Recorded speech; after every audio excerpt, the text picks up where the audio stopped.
I'll handle this. You're looking at a woman who is perhaps making the worst decision of Yellowstone Season 5 so far. I don't know her name, but after flirting with Rip, she tries to smooth things over with Beth. How do you think that went? Yeah, Beth gets put in handcuffs, the new sheriff won't let her free, Rip threatens them, and there's a brand new problem for the Duttons, and Beth was having such a good day. It's Billy. And while seemingly just another Beth NATO ripped across the Dutton Ranch, I really think that this incident could have some big implications. First, let me know if you agree with this statement. Season 5, Episode 3 was the episode we needed. I mean, Episode 1 was slow, and Episode 2 was sad, and really didn't do very much to move the plot along. All of a sudden now we're going places. And give a thumbs up if you really enjoyed seeing Beth get a big win, Walker bringing his girlfriend back to the bunkhouse, and Rip trying to put his foot down. That's true. Beth, I said no. Yeah, that didn't really work out. Time codes in the description section will jump you right to the Beth Dutton consequences, but I think the biggest thing that happened is that we finally learned what this meant. I saw the end of us.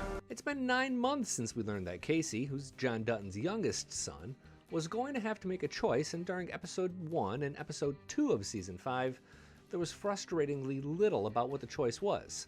And for those who are a little foggy, here are some of the details. Casey went on a multi-day vision quest to figure out why he kept seeing wolves. He learns it's his spirit animal. Remember that I just said that because I'm going to come back to it in just a moment. After some amount of drama and a few hallucinations, he finds out he has to choose between two very awful paths.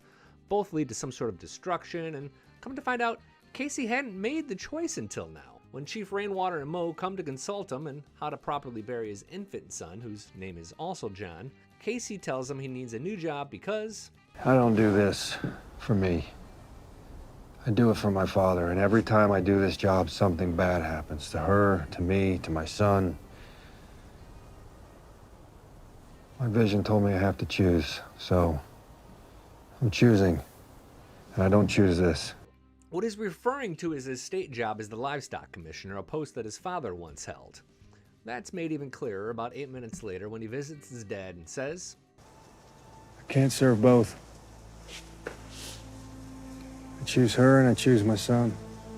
Choice made. So what's it mean? Take a breath, share some of your theories below. I'll also ask now for you to consider subscribing to this channel for more Yellowstone insight and analysis, and a really great conversation after each episode. Casey said, I do it for my father, and every time I do this job, something bad happens to her, to me, to my son. And a short list of those events includes 1, the end of Season 3 when he's attacked while sitting in his new office. 2, the beginning of Season 4 when we learn that at the same exact time people are attacking his family at his home, and Tate ends up killing a man. And 3, to begin Season 5, because he was doing his job, Monica tried to drive herself to the hospital. She ended up hitting a buffalo, and they lost the baby. So yeah, Casey, point made. We learned 2 more things during this sequence. Monica knew what decision she'd have to make, and she helped him make it, and Monica did indeed cut her hair as part of the grieving process.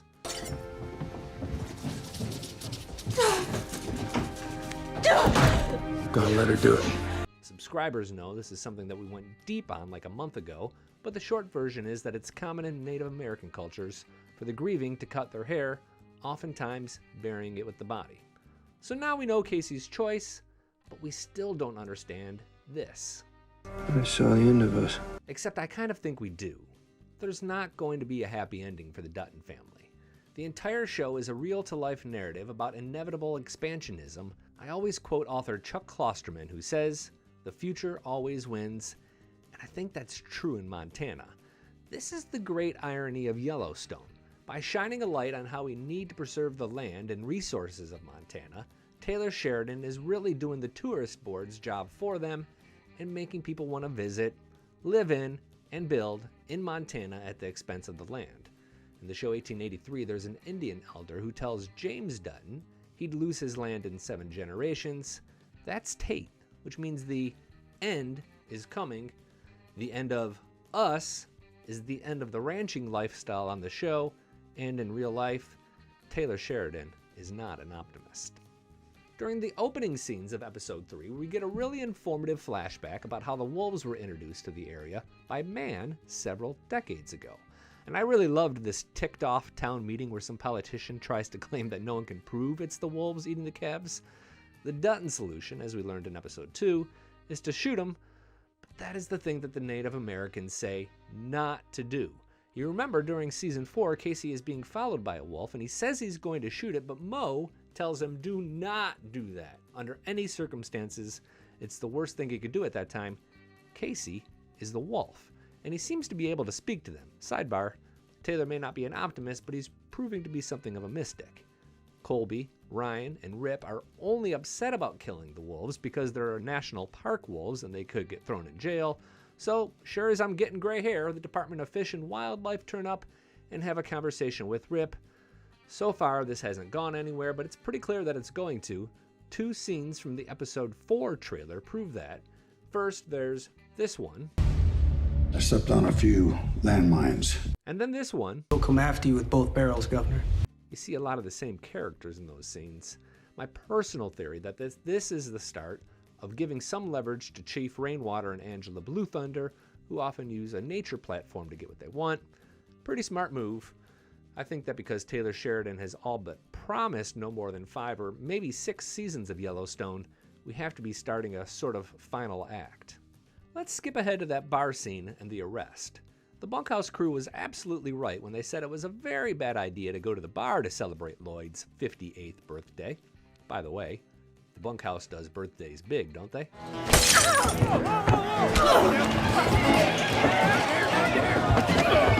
Beth gets put in the cop car and Rip can't get her out because there's a new sheriff in town. Remember, during season 4, John's buddy Donnie Haskell is killed, and Sheriff Ramsey makes it really clear he is not John's buddy. So he charges Beth with aggravated assault after this woman, who, let's be honest, started it all by flirting with Rip, says she's pressing charges. I suspect that she's someone important. We're going to find that out soon enough. This is a really big issue, but not just because Beth Dutton is a Dutton. She is also the sitting governor's chief of staff now. You remember John fired the old one a week ago. That behavior is not very chief of staff-like.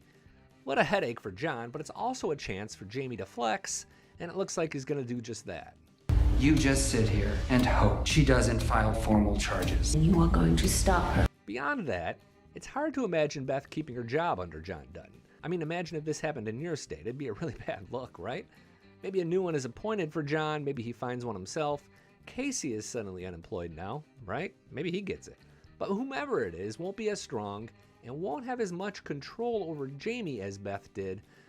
That leaves Jamie to serve Jamie's interests, which, if you know anything, is not good for Beth, even when it is really good for Beth.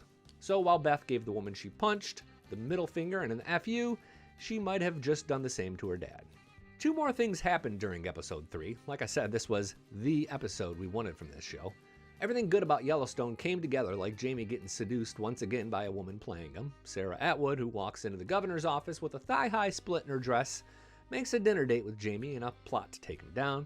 We'll see where that goes soon, but she knows his weakness already. Gosh darn these beautiful women.